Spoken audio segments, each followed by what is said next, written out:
Edelweiss,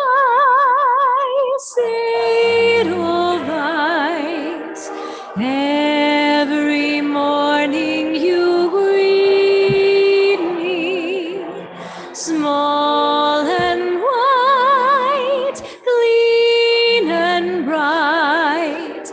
You look happy to meet me. Blossom of snow, may you bloom and grow, bloom and grow forever. Edelweiss, Edelweiss, bless my homeland forever.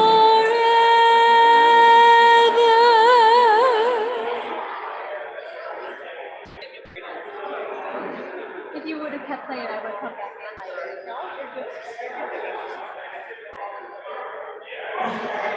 Good morning, everyone.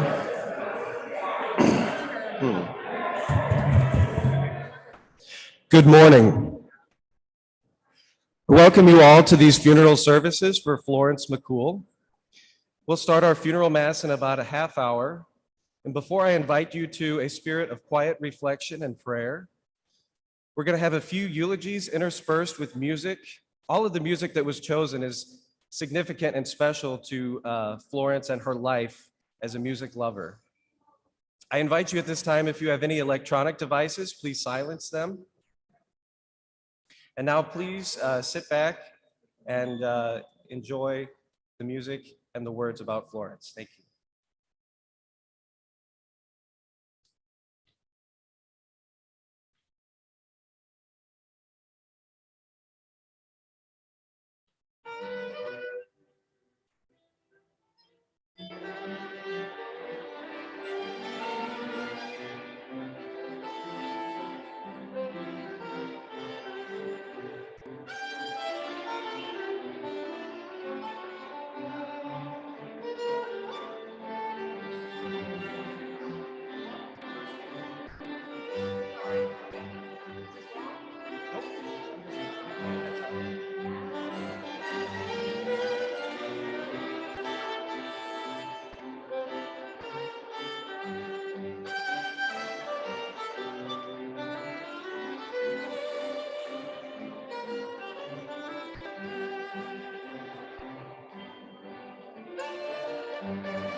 Hello, I am Florence McCool's son, Bob, and I was going to say a few words here.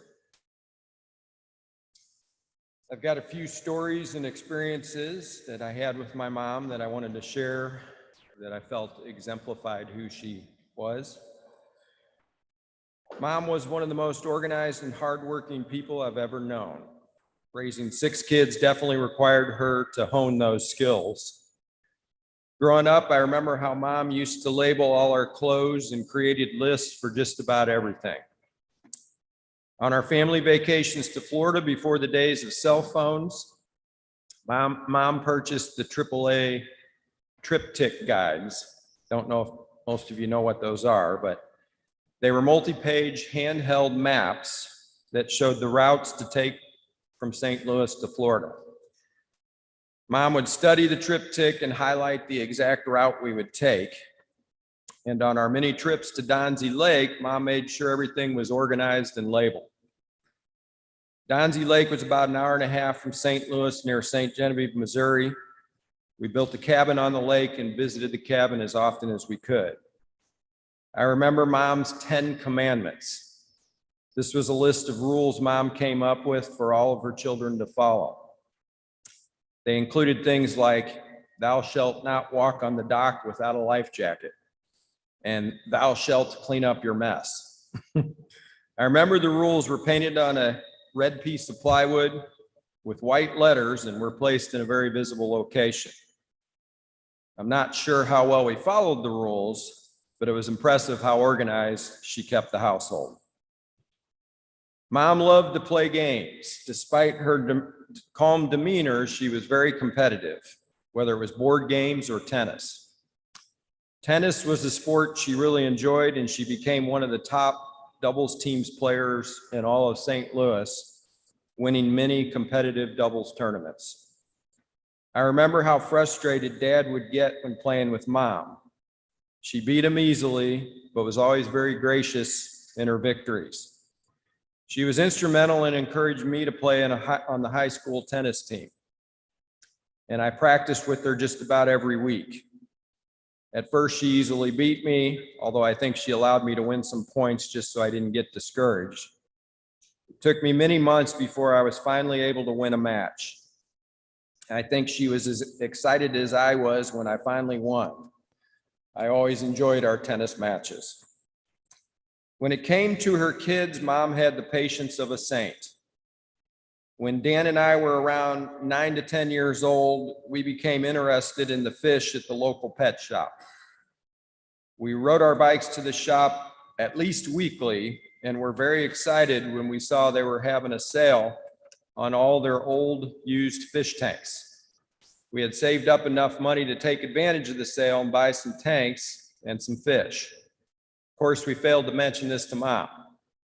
We drove the tanks home 1 tank at a time on our bikes. It took a few weeks to fill each tank and stock them with fish. In the end, I had 10 fish tanks in my bedroom. Somehow, Mom had not noticed them until about a month after I brought them home.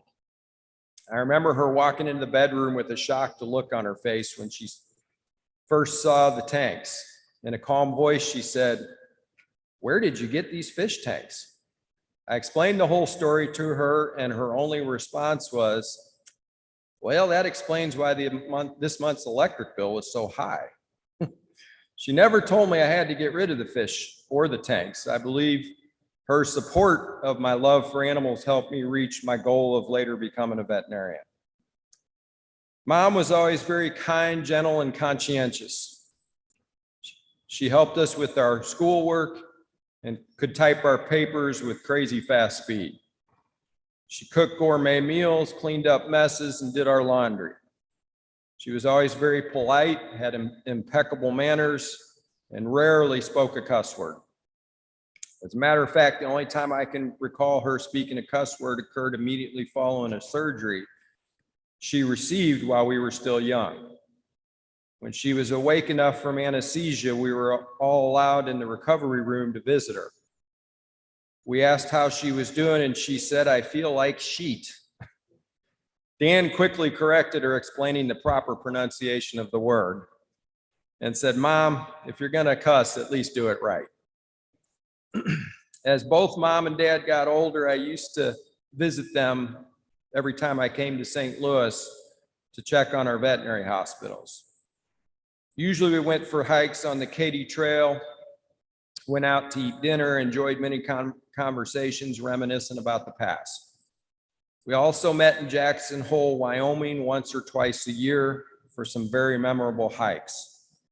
Jackson and Teton National Park were Mom and Dad's all-time favorite place to visit. I recall Mom and I planning a 5-mile hike around a lake we had never visited.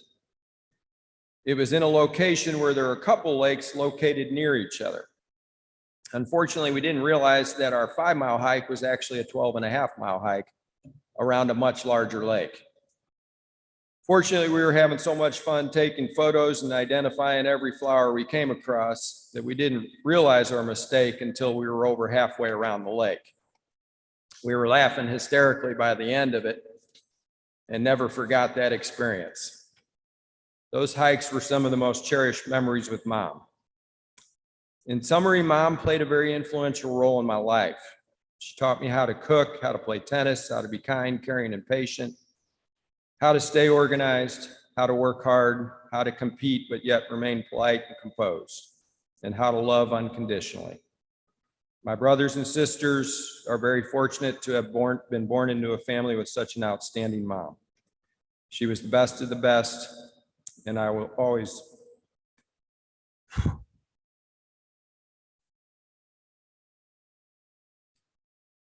love and miss her.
So I'm the youngest of us, 6 kids, Pat. That was Mom's favorite song. Thanks for playing that, Mickey, right before I come up here.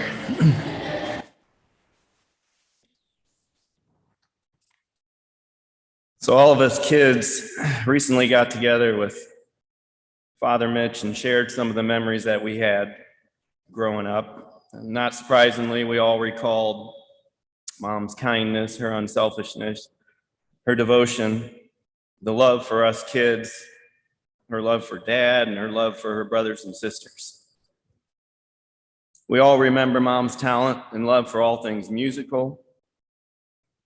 We recalled how Mom would make the meals, she'd do the laundry, she'd get us to our activities, she'd get us to church, she'd type our school papers, and she'd take care of us when we were sick. She was the last one off to bed, and she was the first one up in the morning.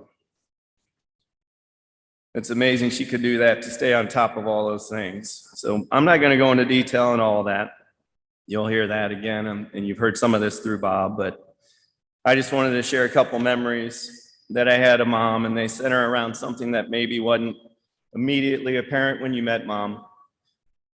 She never boasted she was kind, but my friends would always say she was so sweet and so kind, but they never saw her play tennis. Mom was crazy competitive. It was the first place I got to witness this when I was young and my siblings got older, and my babysitter, Kathy, was in high school, so I had to go with Mom to all of her tennis practices and her tournaments. And she didn't just take me along to watch, she wanted me to be part of it, so I was the ball boy. And I wanted to show Mom how fast I was, and so I'd fly back and forth and get the balls, and after a while, though, I got a little bit smarter. Instead of being right on the net, I'd kind of go over to the opponent's side of things. She won about 90% of the points, so I was a lot closer to the ball if I did that. She was an amazing athlete. She was quick as a cat. Her serves were extremely powerful. Her volleys were accurate, and she was a bit ruthless on her overhead smash. She always told me, if you get a chance to do an overhead smash, you got to aim directly at your opponent. That's not something I'd ever heard out of Mom. My nice, sweet Mom was trying to destroy someone, but it was a new side of Mom to me, but I have to admit I kind of liked it. Outside of tournaments, like Bob mentioned, my mom enjoyed playing tennis with Dad. He didn't enjoy it quite as much as Mom, I don't think. He'd be lucky to win a couple points, and I was the ball boy again. My recollection was generally